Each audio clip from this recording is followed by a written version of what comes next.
If you have been on the internet lately, you have probably seen a video that breaks your heart. It shows a tiny baby monkey dragging a dirty stuffed animal around a zoo enclosure, being shoved, pulled, and seemingly bullied by older monkeys. Punch entered the world on a humid July night in 2025, no bigger than a handful, his fur still damp from birth. Within hours, the first crisis arrived. His mother, unsettled and inexperienced, turned away. For a newborn Japanese macaque, rejection like this is almost always fatal. At Ichikawa City Zoo, the keepers faced a race against the clock. Kosuke Shikano, the head primate keeper, found Punch alone, his cries thin and frantic. The team moved fast. A veterinarian checked Punch's weight, just over 500 grams, and confirmed his lungs were clear and his temperature steady. With no sign of infection, the next step was urgent: isolation in a sterile nursery away from the troop to protect him from disease. The first days blurred into a strict routine. Every 2 hours, day and night, keepers mixed formula and coaxed Punch to drink from a tiny bottle. Sometimes he took in only a few milliliters at a time. Between feedings, staff logged every detail: temperature, heart rate, and the color of his stool. The nursery stayed quiet and dim, a bubble of calm in the middle of the zoo's usual noise. But even with food and warmth, something was missing. Macaque infants cling to their mothers constantly, their hands searching for fur. Without that anchor, Punch would not develop the muscles or comfort he needed to survive. Towels and ordinary toys did not work. He ignored them or pushed them away. After trial and error, Shikano brought in a plush orangutan from IKEA. The toy's long, shaggy hair and soft limbs gave Punch something to hold. Within hours, he latched on, pressing his face into the fake fur. The keepers named the toy Ora-mama. It became his lifeline, a stand-in for the mother he had lost, and the first step in giving this orphaned macaque a fighting chance. Ora-mama wasn't just a toy tossed into the nursery. For Punch, that orange plush orangutan became a lifeline. Japanese macaques are born needing to cling, tiny hands searching for warmth, fur, and the steady heartbeat of a mother. Without that anchor, stress builds, muscles weaken, and development can stall. The keepers at Ichikawa City Zoo knew this well. They watched Punch ignore towels and plastic animals, his grip loose and uncertain. But the IKEA orangutan, with its long, shaggy hair and soft, bendable arms, changed everything. Punch latched on, burying his face in the fake fur. His body pressed close as if trying to melt into the surrogate. Day and night, Ora-mama offered comfort that no human could give. During feedings, Punch's hands gripped the toy's arm, steadying himself as he sucked from the bottle. When he trembled or cried out, the plush absorbed his fear. Even as keepers cleaned the nursery or logged his weight, Punch rarely let go. His dependency was total, so much so that staff began to treat Ora-mama as a stand-in for a real parent, moving her gently with Punch from crib to scale, from feeding table to playmat. But behind Ora-mama's soft embrace lay a hidden risk. While the plush soothed Punch's anxiety and gave him something to hold, it couldn't teach him the complex rules of macaque society. No matter how realistic the fur felt, it would never pull him back from danger, show him how to groom, or scold him for breaking troop etiquette. The comfort that kept Punch alive in the nursery would soon become a barrier he would have to overcome.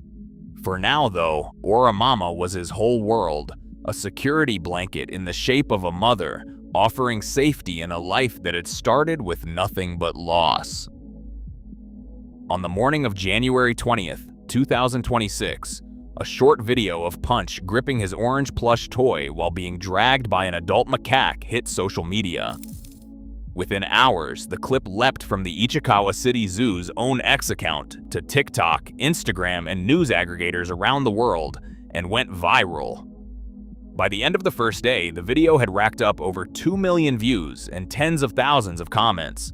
Hashtags like #HangInTherePunch and #SavePunch exploded, landing in the top trending slots on Japan's TikTok and spilling into English language feeds.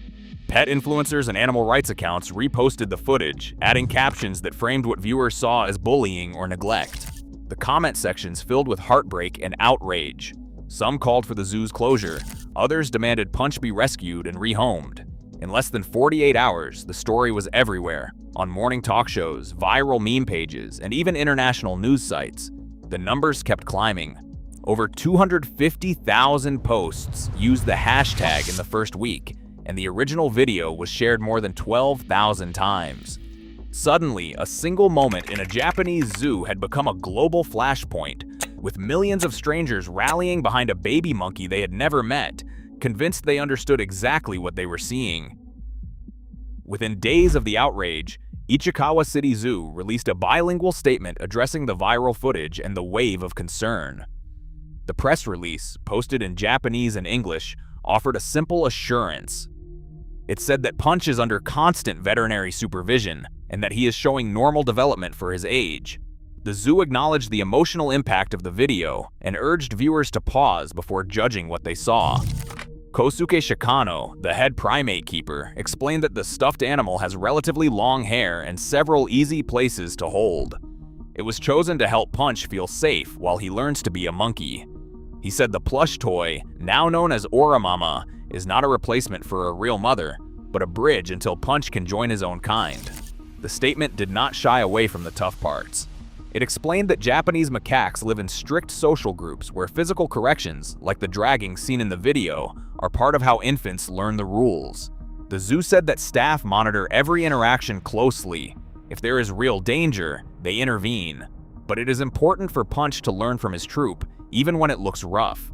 By making the full text available in both languages, the zoo signaled openness and invited scrutiny. By quoting keepers directly, they placed expertise over internet speculation, quietly shifting the conversation from outrage to understanding. Japanese macaques don't just live in groups, they live by a strict code. Every troop is built around a clear pecking order passed down from mother to daughter, where rank decides who eats first, who gets groomed, and who does the scolding. For outsiders, especially hand-reared orphans like Punch, this code isn't optional. It is the difference between acceptance and lifelong exile. When scientists at the Kyoto University Primate Research Institute watch the same videos that went viral, they don't see bullying. They see the machinery of social learning in action. In a healthy troop, aggression is common, but it is not chaos. Dominant females, often the oldest, enforce etiquette with quick, sharp corrections, pulls, shoves, or a firm drag.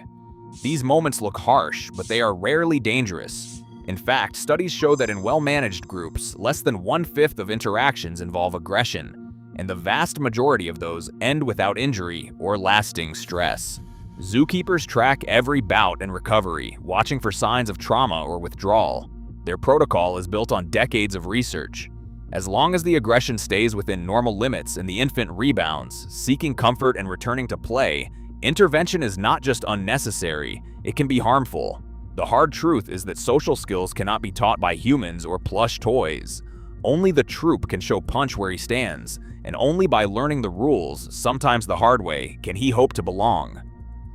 Something shifted the first time a juvenile macaque reached out and began to groom Punch. The moment was brief, a few careful strokes along his back, but it signaled a kind of welcome that no plush toy could ever offer. For Punch, this was more than comfort. Grooming is the social glue of macaque life, a sign that the group is starting to accept you as one of their own. Over the following days, keepers logged more of these moments. A gentle tug here, a playful chase there, and, most crucially, fewer signs of stress. Punch's appetite stayed strong, his sleep unbroken. He ventured farther from Ora-mama, sometimes leaving the plush behind to join the others, even if only for a few minutes.